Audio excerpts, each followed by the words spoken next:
back to another one, you guys. If you are new to the channel, my name is Andrew with Younger Toyota in Hagerstown, Maryland. For more information on our inventory, please feel free to check out the link in the description box below. Today we are in the brand new 2022 Toyota Prius because there is a new trim level for the 2022 model year. We do have it today. Not only that, gas prices have been getting pretty darn high lately, and so the Prius giving you over 50 miles per gallon is definitely going to be an option you might want to consider. Not only that, there's an available all-wheel drive as well, which again, we do have today, which is pretty cool. But anyways, ultimately in this video, we will be testing out and going over everything about this one. So having said that, what do you guys say? Let's just go ahead and jump right into it. And as always, let's start with pricing. And so as you can imagine, there are actually several different trim levels for the 2022 Prius. There is the L Eco for $24,625, LE for $25,835, LE all-wheel drive E for $27,235, XLE for $28,845, XLE all-wheel drive E for $29,675, Nightshade Edition, which is the new trim level for the 2022 Prius.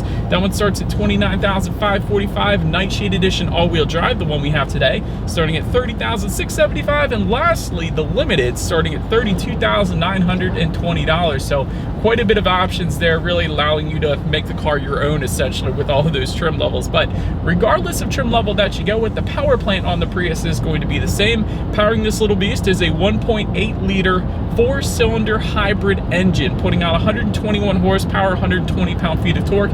Power sent to front wheels or all wheels through a CVT. 0 to 60 time is going to come in at approximately 10.8 seconds. We'll be testing that out here in a little bit. MPG numbers though, it's going to differ slightly depending upon the trim level. For example, that L Eco trim is going to give you the best MPGs, coming in at 58 in the city, 53 on the highway.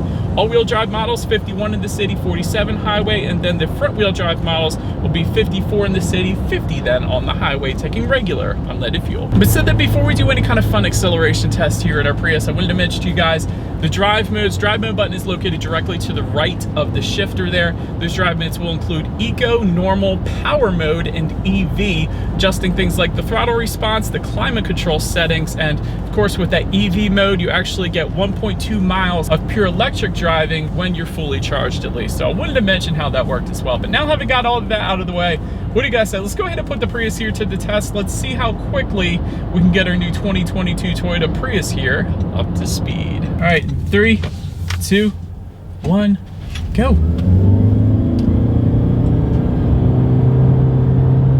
Huh, I like the digital gauges. I'm watching that, it's kind of cool. It's actually not bad. It doesn't really feel like 0 to 60 in 10.8, which on paper is extremely slow if I'm being honest, but it does feel quicker than that. Honestly, you shouldn't have any issues merging onto the highway. That was a decent acceleration. I guess I'm saying it because it was more of an acceleration that I expected the Prius to put out, because of course this car is known for being historically slow, so it wasn't that bad quite honestly. But anyways, to go along with that acceleration, as always, braking is equally important. So up front, you will find 10-inch ventilated front discs. In the back, 10.2-inch solid rear discs. As far as that 60-0 stopping distance goes, that's going to come in at 125 feet. Then touching on suspension and handling, up front, you're going to get an independent McPherson strut front suspension. In the back, multi-link rear suspension, front and rear stabilizer bars. As far as ride quality goes, it's been perfectly fine, quite honestly, in my short little test drive here on these super nice Hagerstown, Maryland roads. But I will say that definitely no issues when it comes to ride quality. As far as steering feel goes, it does tend to lean a little bit on the looser side of things, as expected in a vehicle like the Prius, so it is just what it is there. As far as cabin noise goes, I am going 51 miles per hour right now. There's a little bit of wind noise, but honestly, it's pretty much like any other compact car out there. It's comparable to maybe a Civic or a Corolla. As far as engine noise, wind noise, and road noise goes, it pretty much falls into the same category as all of them. Then touching on visibility, because of that center bar going across the hatch portion of the back end there, it is impeded slightly because of that. But honestly, again, it's one of those things I'm sure you would get used to over time. Rain sensing windshield wipers actually are available on the XLE trim level and up. So if you wanted those automatic windshield wipers whenever the vehicle detects any kind of mist or rainfall, that is how you're going to go ahead and get that. And there's actually a head-up display that is going to come with the limited trim level only. So if you wanted that, that's how you're going to go ahead and get it. But anyways, that pretty much rounds out the performance segment of this review, guys. Let's now go ahead and take a look at the exterior of our brand new 2022 Toyota Prius. All right, so here she is, you guys, the new 2022 Toyota Prius. And so let me start with the Nightshade model colors, since the Nightshade is the new trim level. There's going to be silver, super white, which is the one we have today, and midnight black then as well, if you were to go with one of those Nightshade editions. But anyways, let's go ahead and start up front on the Prius here. Black badging and headlight accents, of course, with the Nightshade trim level. Full LED headlights though, coming standard with every single trim level across the board. That's definitely nice. That comes with LED daytime running lights, the automatic feature, and actually automatic high beams as well, meaning if you have your high beams on at night and it senses a vehicle coming in the opposite direction, it's going to automatically dim them back to low beams. Then when that vehicle is gone, it's automatically then going to bump it back up to high beams. So definitely a nice convenient little feature there. Integrated fog lights down below, you guys can see them with LED accent lights coming with the XLE trim level and up. In case you were wondering what those LED accent lights were, that's what you're going to be looking at towards the sides where you would typically find front air curtains. Those are going to be where the accent lights are, so that's pretty cool. I like that look. Also, if you were to go with the limited trim level, you will get an adaptive front lighting system, meaning when you're going around a bend at night, those headlights are going to swivel dependent upon the steering angle, so it's going to be kind of a safety feature in itself, so you're less likely to hit a deer or any other kind of animal. Also, active grille shutters do come standard on all trim levels across the board then as well. But pretty much rounds out the front end of this one. Let's now go ahead and make our way to the side of the Prius. All right, and so but now since we are around to the side, there are black window surrounds coming standard for all trims. You guys can see there is a floating roof line towards the back end of the Prius then as well. Of course, black accents since we have the Nightshade edition, but traditionally you're going to get body colored door handles and things like that if you go with any other trim level but the Nightshade.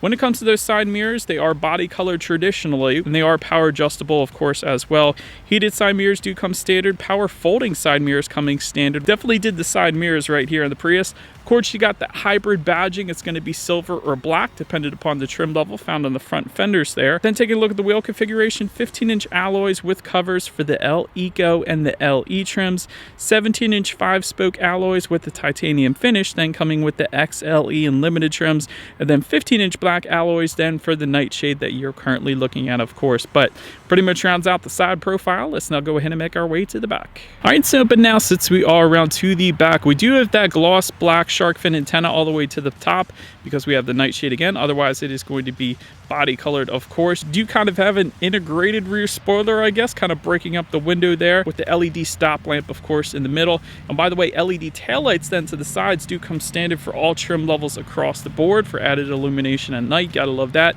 Hybrid badging once again found on that rear hatchback there. You got the blue accents on the Toyota logo because, of course, Toyota puts the blue accents on all of their hybrid vehicles. And just below it all then, you will find a single exhaust outlet tucked away, kind of, but not really. Anyways, as always, I think you guys know what we have to do next. Here is that exhaust clip.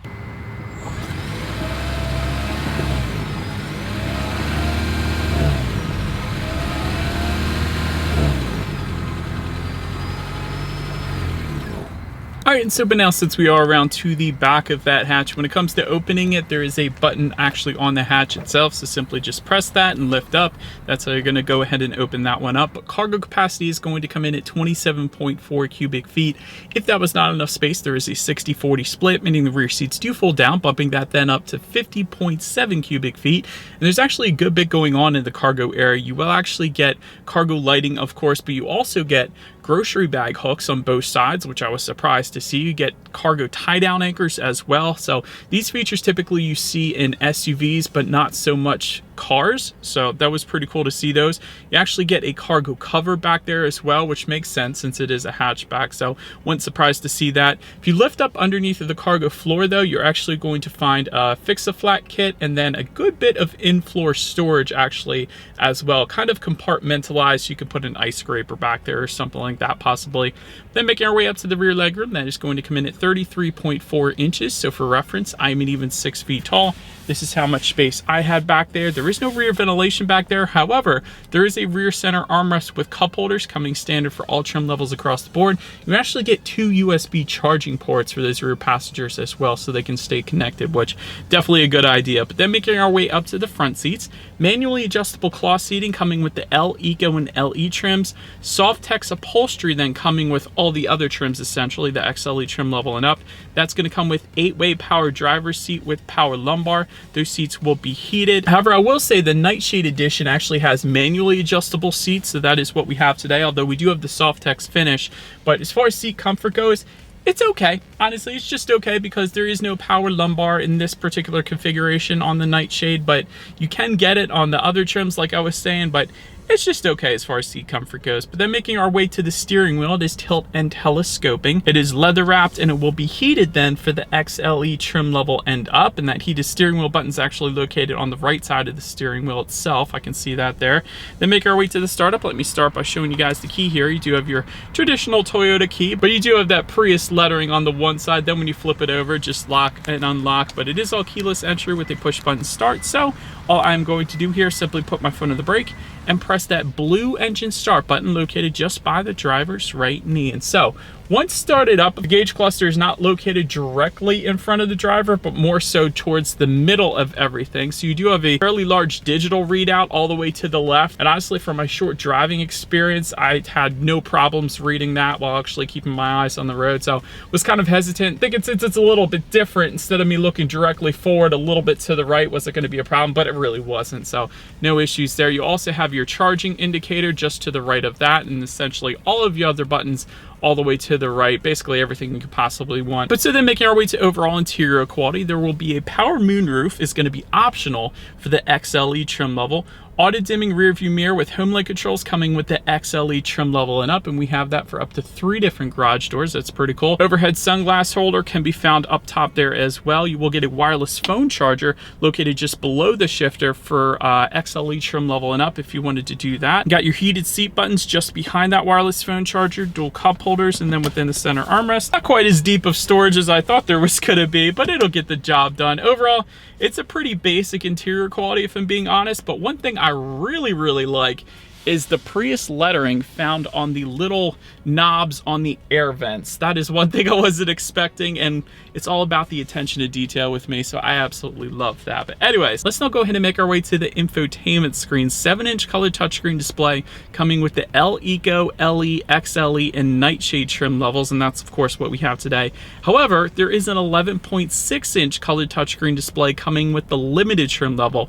Either way, you still get Bluetooth and audio streaming, you still get Android Auto and Apple CarPlay. Factory navigation system though, that's going to be left for the 11.6-inch screen if you wanted that. There's actually a nice little eco indicator screen that can be had up there as well. And of course your radio information. And by the way, when it comes to the sound system, 6 speakers are going to come standard on all trims, but that limited trim is going to give you a 10-speaker JBL sound system with an external amp, by the way. But again, that's not the one we have today. So what do you guys say? Let's go ahead and turn on the radio, see what we got playing today, and let's test out the clarity of this 6-speaker sound system. It's okay. It's a 6-speaker sound system. There's actually a decent amount of bass though, I will say that, for a 6-speaker sound system, so I'll give it that. But if you wanted a better sound system, obviously go with the limited trim level. But anyways, last thing I want to mention to you guys on the infotainment screen is when you put this thing in reverse, not only will you get this noise that you might or might not be currently hearing through the mic here, because this is a hybrid vehicle, so when you're in reverse, the engine isn't on and it wants people to know that you're in reverse. But as always, that is going to give you a rear view camera letting you know who or what is behind you. So what do you guys say? Let's just go ahead and make our way into safety now. That's the first thing I want to mention. The Prius is not an IIHS top safety pick, unfortunately. Front side curtain airbags do come standard. Driver's knee airbag up front as well. In the back, you're going to have latch, aka lower anchors and tethers for children for the rear car seats. Rear child door locks, tire pressure monitoring system. But also coming standard, a pre-collision system with pedestrian detection, lane departure alert with steering assist, lane tracing assist, full speed dynamic radar cruise control, and road sign assist then as well. And then if you were to go with the LE trim level and up, that is going to add to that a blind spot monitoring system with rear cross traffic alert. So overall, when it comes to my final thoughts here of the Prius, great fuel economy. I also love that all-wheel drive can be had with this, which is a huge deal because typically if you have great fuel economy, you don't also have all-wheel drive. And if you have to commute to work in the snow, all-wheel drive is almost a necessity. LEDs all the way around, I love that as well. Added illumination at night is definitely a good thing because there are several cars that still give you halogens these days. And so, but that is about it for this one, you guys. Thank you so much for watching. Feel free to follow Younger Toyota on social media at the bottom of the screen. Be sure to hit the subscribe and the bell notification button if you're into new car reviews and everything else that goes on at the dealership. We do appreciate you guys watching more than you know. We will see you guys all in the next video. Bye.